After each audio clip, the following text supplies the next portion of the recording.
Salut la famille, bienvenue dans cette 15e capsule. Content d'être avec vous. Alors, on parlait de ce membership, de cette politique de membership du COPAC qui est très intelligente aujourd'hui. Et rassurez-vous, hein, on parle de la politique de membership, on va parler de la politique de gouvernance. Parce que tout à l'heure, on a parlé d'un CA hein, qui était totalement sous l'emprise des associations et qui était fragile aussi parce que ces associations-là, dans leur fonctionnement, étaient fragiles. Donc il fallait penser, quand on pense une politique de membership, on ne peut la penser qu'avec une belle stratégie de gouvernance aussi pour assurer la stabilité de la structure. Donc on va parler de la stratégie de gouvernance donc, dans les prochaines capsules. Donc là, on finit avec le membership, la politique de membership. Donc on a un 24 $. Comment paye?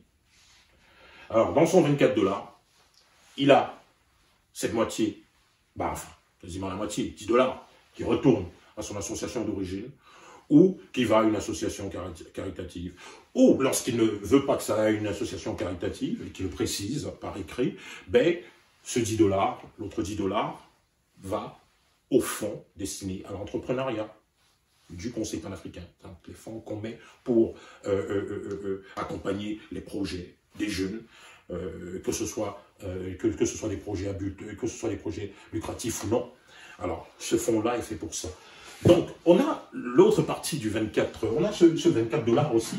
C'est important de montrer maintenant le lien du membership individu et entreprise. Parce qu'on a un membership entreprise. Et c'est important.